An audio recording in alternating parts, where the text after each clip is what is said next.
Биздин бөлүнгөнүбүз бул башка элге аябай майдай жагат. Бизде ызычуу болгон майдай жагат. Кыргызстан кыргыздарга эле керек. Урматтуу мигранттар, урматтуу жердештер. Мен бүгүн кайрылып кетейин дедим сиздерге. Алдыда мына 2020 шайлоо келди. 10 ай калды. Октябрда болот шайлоо. Эми ошо шайлоого кимдин даярдыгы бар? Же мурдагыдай эле, мен ишенбейм, мен мага баары бир. Койчу ошонуңду, партияга ишенбейм деп жүрөсүзөрбү? Менин мисалы колдогон, шайлаган партиям бар. Сеники барбы? Сиздики барбы? Урматтуу агалар, эжелер, инилер, жалпыңыздар. Жүрөбүз ар кайсы жакта. Азыр эмне көп бизде? Албетте, блогер, ырчы, кулдул, артист, спортсмен бүт жактан көп болуп кетти. Түшүнбөйсүң, бирок 6 миллионбуз да.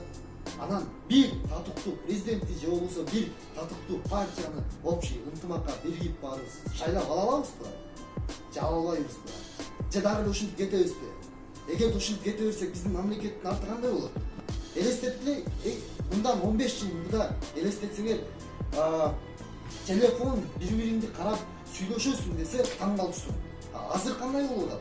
Элестеткиле, 15 жылдан кийин кандай болот? Мен муну айтып атканын себеби башка мамлекеттер өнүгүп атат.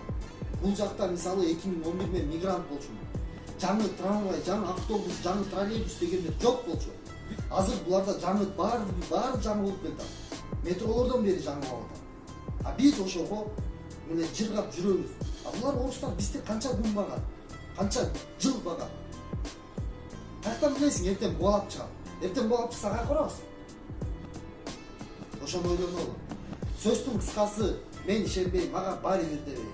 Эгерде чыныгы кыргыз болсоң, чыныгы жүрөгүңдө мындай кыргызмын деген дем болсо, шайлоого бар, шайла, 10 ай бар. Бул сенин балдарыңдын келечеги.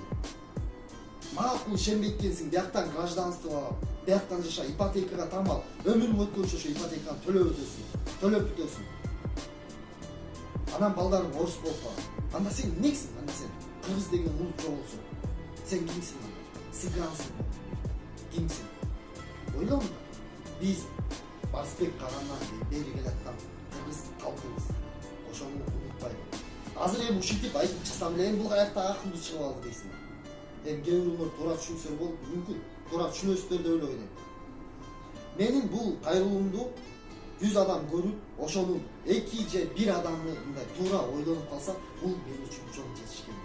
Себеп дегенде кийин манден балдарым сурайт. Ата, сен мекен үчүн эмне кылдың?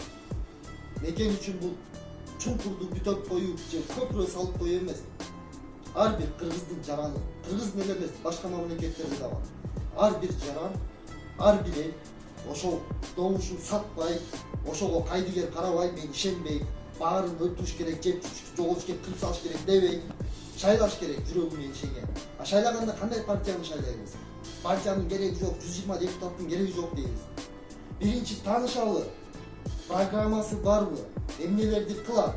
Мурдагы партиялар бизди алдап келди. Ооба, туура түшүнөбүз, алдап келди. Эмне деп алдап келди? Ой, бияка жол салып беребиз, суу чыгарып беребиз, арыңарды касып беребиз, мындай кылабыз, тиндей кылабыз деп. Акыры эмне болду? Азыр мына миллиондон ашык адам мигрант болчу. Мигранттар мына биз урматтуу мигранттар, Кыргызстандын экономикасы кыймылдап атат. Бирок биздин дагы чыдамыбыз чектелүү.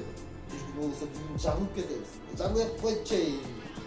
Барасың кеттиң, майрамдайсың. Башкалар көрөт болсун деп, булар ким? Булар тилеп. Ошон үчүн ойлонуу.